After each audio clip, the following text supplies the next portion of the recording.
Olá, queridos, tudo bem com vocês? Nós estamos de volta com mais um vídeo e nós estamos falando exatamente a respeito da religiosidade e do perigo que é, querido, ser religioso quando nós fazemos isso de maneira equivocada, sabe? A religião por si só, o sentido de religião é religar o homem com Deus, né?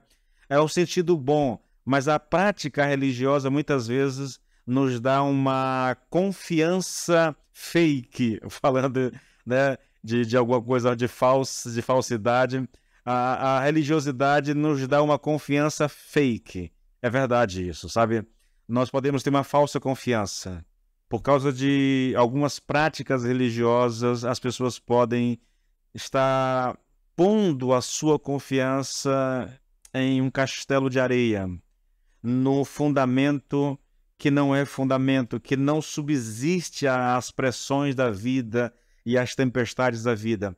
Nós começamos falando sobre isso. Eu fiz uma pergunta na primeira reflexão que eu fiz aqui, concluindo o capítulo 2, que é a respeito do fato de alguém acreditar. É absurdo, mas eu levantei a questão porque isso está dentro de um argumento que eu vou trabalhar com vocês aqui.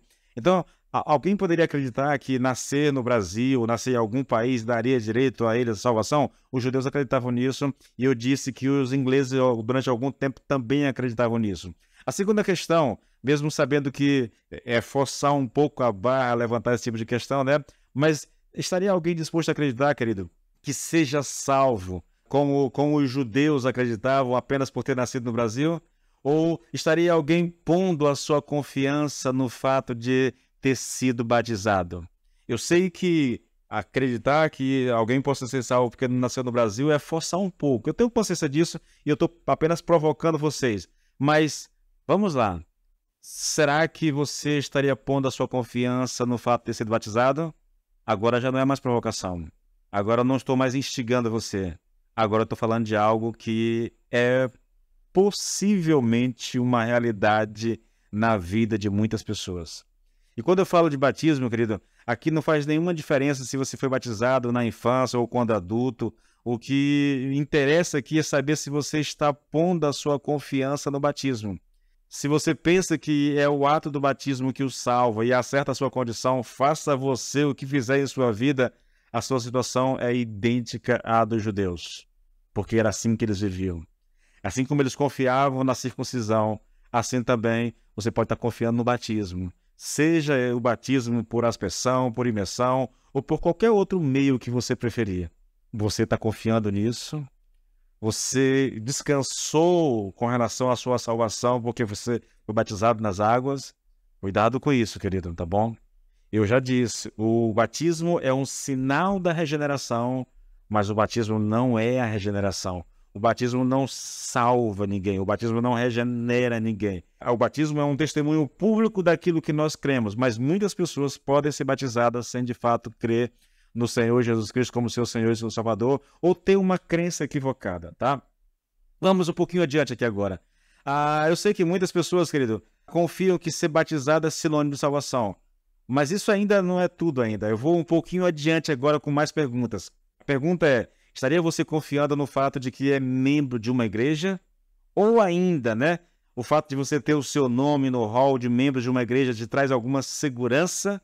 E talvez você diga, pastor, mas o senhor fala isso porque o senhor é da minha igreja. Se você fosse da minha igreja, você se sentiria seguro. Afinal, a minha igreja é a única igreja verdadeira, é a verdadeira igreja de Jesus. Como tem pessoas que pensam assim, querido? Sabe, eu creio em Deus, eu creio nas Escrituras. Se você não sabe, eu sou um crente batista, né? Pertenço à Igreja Batista. E eu sei que temos aí muitas outras denominações. E eu não vou dizer que a minha igreja, só a minha igreja é a certa. A minha questão não é se a igreja A ou B é certa. A minha questão é, será que a minha igreja ensina a Bíblia realmente? Será que eu estou sendo alimentado corretamente pelas Escrituras? Será que o meu pastor ou o meu líder espiritual é alguém que prega, que expõe as Escrituras, que ensina as Escrituras, que ele não vem para o púlpito com ideias próprias, e tentando achar algum texto para fundamentar aquilo que ele está defendendo, mas ele vai ali expor as escrituras. Eu estava esses dias, não lembro exatamente quando foi, eu estava mês passado, eu estava numa escola fazendo uma reflexão com alguns professores e eu disse a eles, né, eu estava um pouco tímido, a verdade é essa, eu estava tímido ali, meio que desconcertado, e eu comecei para quebrar o gelo e disse, olha, gente, eu sou um pastor e eu estou acostumado a pregar as escrituras. E para mim a pregação das escrituras é algo simples, pelo menos falando é algo simples. O que é a pregação bíblica? É a leitura do texto bíblico, a explicação do texto bíblico e a aplicação do texto bíblico. Então, isso é pregação. Eu sei que há outros métodos, mas para mim é o melhor método, é o mais certeiro. Eu não escolho o tema que eu vou falar, eu não escolho temas para ministração. Muitas vezes eu coloco o tema na ministração depois que eu preguei, entende? Porque eu vou expor o texto bíblico. Eu escolho um livro, peço a direção do Senhor para o livro. Uma vez que Deus me deu a direção para o livro, eu vou trabalhar aquele livro capítulo por capítulo, versículo por versículo. É mais ou menos algo que eu estou fazendo aqui com vocês. Se vocês observarem os meus vídeos, nós começamos em Romanos 1, 16, 17 ali, e a gente vem expondo, versículo por versículo, todo o texto bíblico, lendo, interpretando e fazendo as aplicações. Olha, eu estou fazendo as aplicações aqui, tá? Nós estamos falando aqui a respeito de uma segurança falsa. Assim como o judeu tinha essa segurança a respeito da circuncisão, muitas pessoas podem confiar no fato de que elas têm uma igreja, no fato de que elas foram batizadas, no fato de que elas estão inscritas no hall de membros de uma igreja. Tudo isso pode transmitir uma falsa confiança ao cristão, querido. E eu gostaria muito que você atentasse para isso. Eu sei que a mensagem, como ela está sendo transmitida, ela soa negativa. Mas o Evangelho, a mensagem do Evangelho, ela não é só uma mensagem positiva, ela é uma mensagem negativa também. Ela tem esses dois lados da mesma moeda, sabe? E eu estou dizendo a vocês que é possível uma pessoa se equivocar, que é possível uma pessoa religiosa se apegar a uma falsa confiança a respeito de si mesmo e a respeito da sua vida com Deus. Por quê? Os judeus tinham a circuncisão, os judeus tinham a lei, os judeus eram descendentes de Abraão, confiavam nessas coisas. Hoje, nós confiamos, por exemplo, no fato de pertencermos a uma igreja, nós achamos que a nossa igreja é a única igreja correta e porque eu estou lá, eu estou salvo. Nós confiamos no fato de que nós já fomos às águas, fomos batizados, que o nosso nome está lá na lista dos membros, no hall de membros da igreja, entendeu? E eu faço algumas atividades religiosas, eu vou à igreja, e eu contribuo de alguma forma, eu me envolvo com algum trabalho na igreja. Então essas coisas, elas podem gerar em nós uma falsa confiança a respeito da salvação. E eu estou chamando a sua atenção para isso, porque todo o capítulo 2 de Romanos, ele aponta nessa direção, a essa falsa confiança na religiosidade, na prática de algumas atitudes religiosas, sabe? Então eu chamo a sua atenção para isso, querido. Queridos, nós estamos lidando aqui com vida eterna.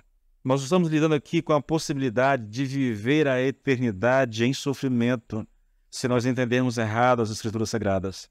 Assim como eu estou falando da possibilidade de uma vida eterna de gozo, de alegria, de prazer na presença do Senhor, sabe? É isso que está em jogo aqui. É essa a questão, a grande questão aqui, exatamente essa. Porque o que eu estou ensinando a vocês aqui, ele é tão importante, porque envolve exatamente a eternidade do nosso ser, entende? Se eu creio numa mensagem errada, querido, se eu tenho uma confiança errada, eu posso muito bem me perder. Olhem os judeus, querido, se perderam completamente. A história está aí. O Messias veio e eles gritaram, crucifica, crucifica, solta Barrabás, solta um assassino, e eles crucificaram o Senhor da glória, o Deus da salvação. É possível a gente se enganar, querido. E o meu clamor a ti é que você não permita, tá, que a religiosidade te engane, que o teu coração te engane quanto a isso. Que o Senhor te ajude e te abençoe. No nome de Jesus.